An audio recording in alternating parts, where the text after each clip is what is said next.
अपनी को निगार आ गई हो भाई, ये हारे हुए कैंडिडेट को जीत का सर्टिफिकेट देंगे। कुछ आधार कुछ सुना गया आपके? हाँ, पहले जिला पंचायत में उन्होंने कराया सही। क्या सचमुच बीजेपी यूपी जीत रही है? मुझे हज़ारों कॉल्स आ रहे हैं, लोग मुझसे जानना चाहते हैं। मैंने अपना सर्वे बता दिया है, मैंने अपना एग्जिट पोल बता दिया है जो मैंने महसूस किया है। क्या इसके बाद भी बीजेपी जीत जाएगी तो उसकी असली वजह क्या है वो भी बताऊंगा, लोगों की क्या प्रतिक्रिया है वो भी बताऊंगा। 10 मिनट तक ये वीडियो देख लीजिए, आपको यूपी चुनाव का एक एक बात समझ में आ जाएगा। नमस्कार, मैं शंभू कुमार सिंह और आप देख रहे हैं नेशनल दस्तक। सोचिए, पंजाब में बीजेपी क्यों नहीं जीतेगी? अगर ईवीएम में गड़बड़ी करके जीतना होता तो वहाँ भी जीत जाती, लेकिन वहाँ वो नहीं करेगी क्योंकि उससे होगा कि वहाँ उबाल आ जाएगा, क्योंकि वहाँ बीजेपी का कोई नाम लेवा नहीं है। यूपी में भी वे ईवीएम में गड़बड़ी नहीं कर रहे हैं, बहुत मामूली तरीके से उन्होंने मैनेजमेंट किया है, लेकिन उनके पास वोट मिल रहा है। वोट कैसे मिल रहा है वो भी बताऊंगा। उत्तराखंड में कौन जीत रहा है?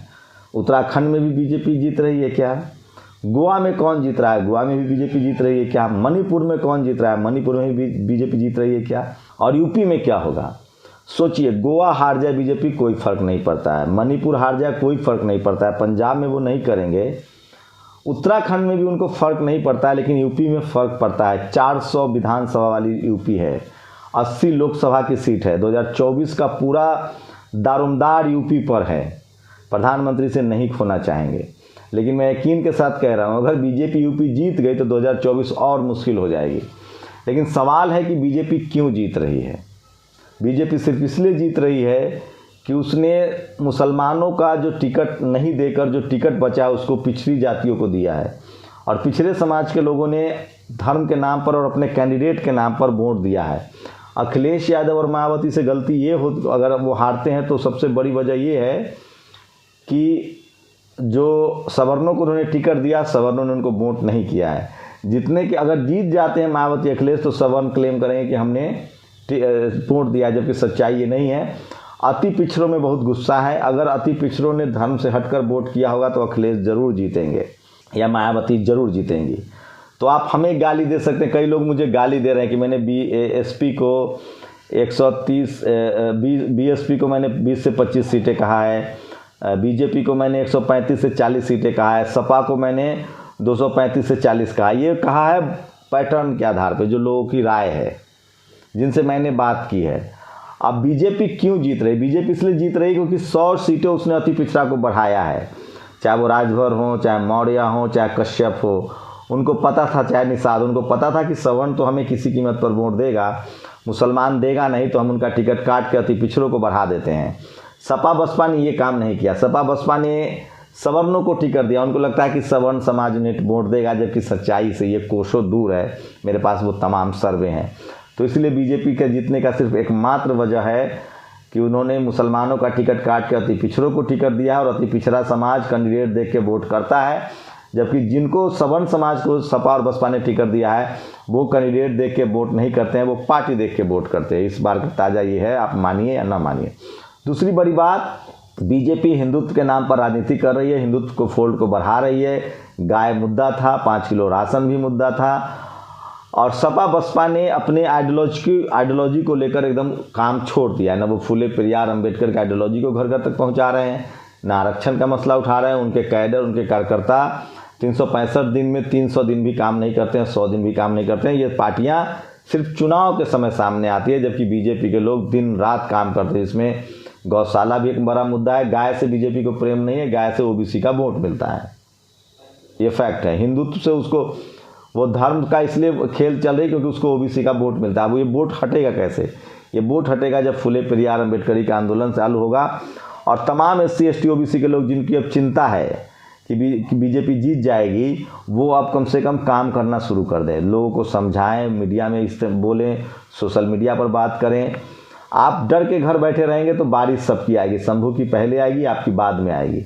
आपका टीचर, अधिकारी, कर्मचारी डर से बोल नहीं सकता है, नहीं बोलेगा तो मार आ जाएगा। जो लाचार है, बेबस है, उसकी हक आवाज़ की आवाज़ उठानी पड़ेगी, बात करनी पड़ेगी। आपके नेताओं को घर से निकलना पड़ेगा। चलिए, लोगों की क्या प्रतिक्रिया वो बता दूं। कई जो ट्वीट्स हैं वो ज़्यादा इंपॉर्टेंट है, मैंने सोचा कि वो आपको बताऊं। मैंने अपनी राय रख दी है, और मेरा किसी पार्टी और पॉलिटिक्स से मतलब नहीं, मेरा मतलब बहुजन आंदोलन से है। बसपा के लोग भी मुझे गाली देते हैं कि तुम बसपा की खबर नहीं दिखाते हो, सपा के लोग भी गाली देते हैं कि मैं सपा की खबर नहीं दिखाता हूँ, मेसराम जी के लोग भी गाली देते हैं। मेरी कोशिश होती है जितना मेरे पास कम संसाधन है उसमें जितना हो सके बहुजन आंदोलन को मैं आगे बढ़ा रहा हूँ, फुले पेरियार अम्बेडकर की विचारधारा को आगे बढ़ा रहा हूँ और यही एक रास्ता है। बाकी तो आप देखिए लीजिएगा। चलिए आज की सोशल मीडिया पर जो बड़ी खबरें हैं, आज महिला दिवस है, विश्व महिला दिवस।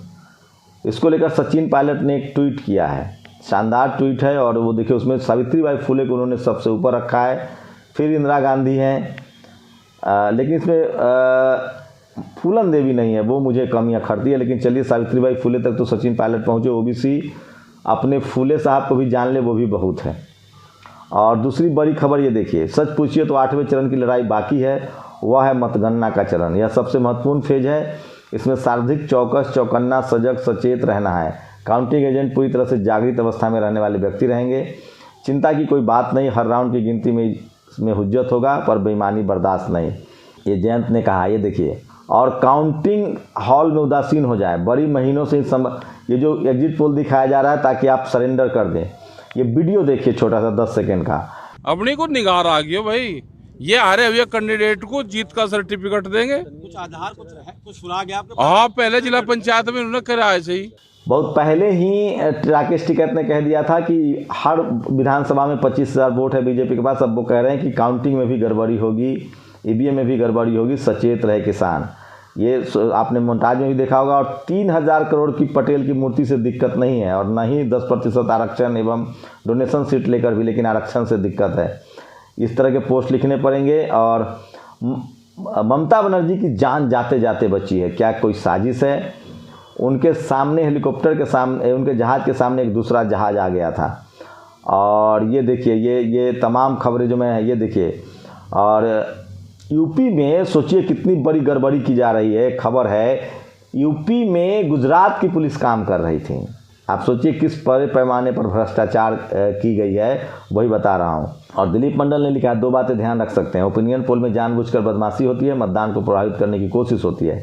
एग्जिट पोल को जानबूझकर कोई गलत नहीं करता, कई बार गलती जरूर हो जाती है, तो एग्जिट पोल तो सही रहेगा। उदित राज कहते हैं एग्जिट पोल इसलिए बीजेपी की बढ़त दिखा रहे ताकि ईवीएम पर शक न हो। बिल्कुल सही है। और एग्जिट पोल से खुश होकर राजीव सरदेसाई ने भाजपा को नया नारा दिया, हिंदुत्व प्लस विकास।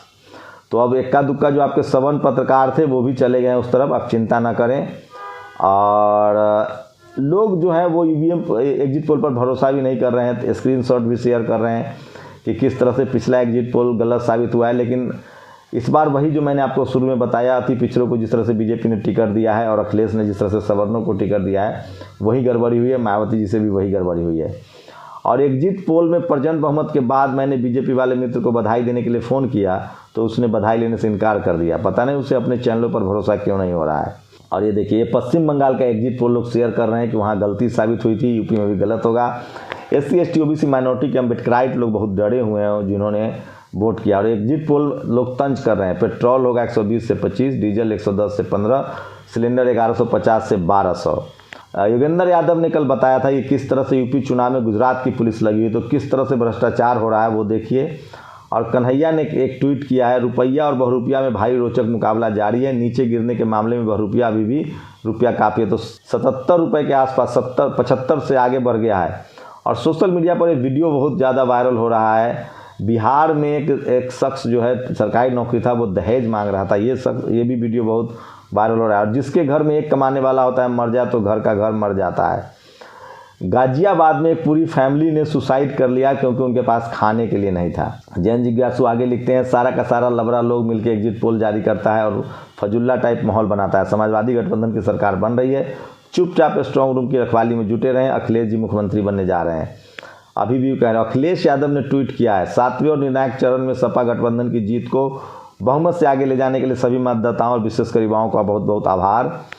और ये देखिए, ये है बीएसपी के शानदार नेता आर प्रवीण, जो एक बोझ उठा के देखने की कोशिश कर रहे हैं। ये भी सोशल मीडिया पर वायरल है। ये 300 दिनों की यात्रा पर निकले हैं तेलंगाना में। सपा बसपा को ऐसे नेताओं की ज़रूरत है। और भारतीय न्यूज़ चैनल बकवास दिखाते हैं, फिर भी एग्जिट पोल देखकर जनता इनको पैसे कमाने देती है।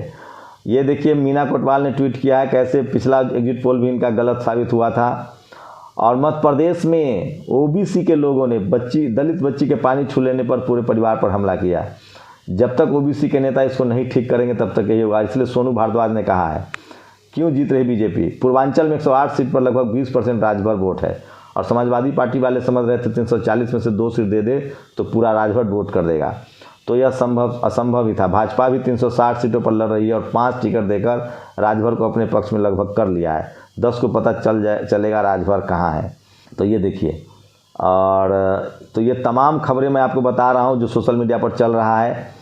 जातीय समीकरण में बीजेपी हमेशा आगे रहेगी। मुसलमानों को टिकट काट देती है, जितने भी टिकट बचते हैं अति पिछड़ों को देकर उसने सबका वोट लिया। जबकि भैया जी सवर्ण को 80 टिकट दिए हैं जिन्होंने उन्हें 25% से भी कम वोट दिया। निषादों को 340 में से केवल 9 टिकट दिया है।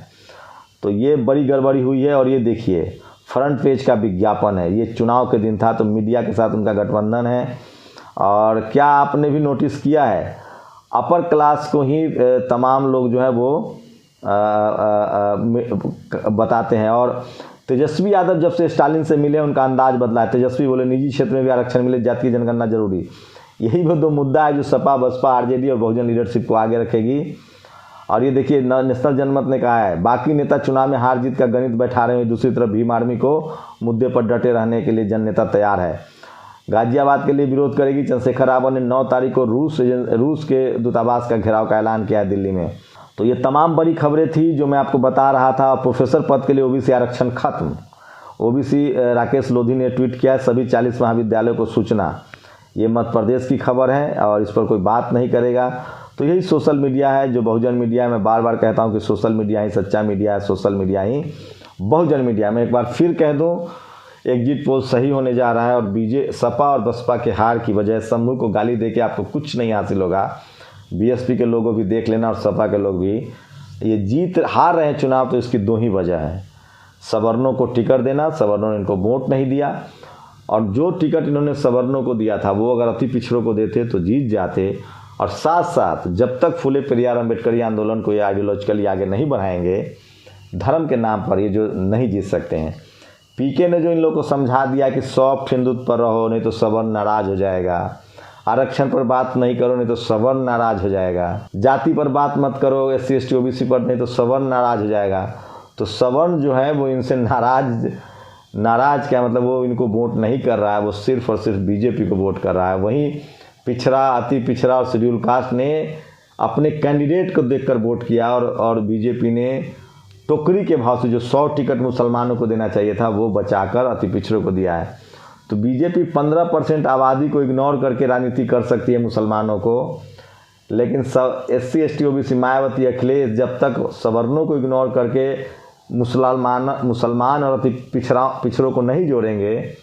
सोचिए शेड्यूल कास्ट को अगर 180 टिकट अखिलेश जी ने दिया है सवर्णों को, वो टिकट शेड्यूल कास्ट को दिया जा सकता था और जनरल पर OBC के राजभर निषादों को दिया जा सकता था।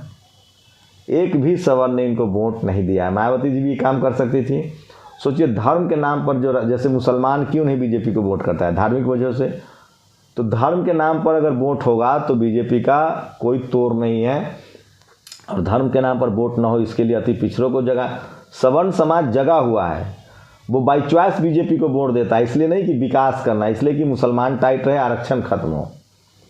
आप उसको घी के ड्राम में छोड़ दीजिएगा तो भी आपको वोट नहीं करेगा, ये सर्वे से साफ है। अति पिछड़ा को आप टिकट देते तो वो जाति के नाम पर आपको वोट करता, जो आपने किया नहीं। यही हार की सबसे असली वजह है। और अगर जीतते हैं दोनों लोग, सपा या बसपा अच्छा करती है तो इसका मतलब है कि जो सोशल मीडिया पर बहुजन आंदोलन तेज़ी से चल रहा है वो है सवर्ण समाज का वोट एक मुश्त अभी भी बीजेपी के पास है। हाँ, मुझे ये उम्मीद है अभी भी कि फूले पेरियार अम्बेडकर की विचारधारा सोशल मीडिया की वजह से बहुत ज़्यादा बढ़ी है। अगर 50% OBC ने भी वोट किया होगा अखिलेश यादव को तो अखिलेश ज़रूर जीतेंगे। मायावती की भी परफॉर्मेंस ज़्यादा अच्छी रहेगी।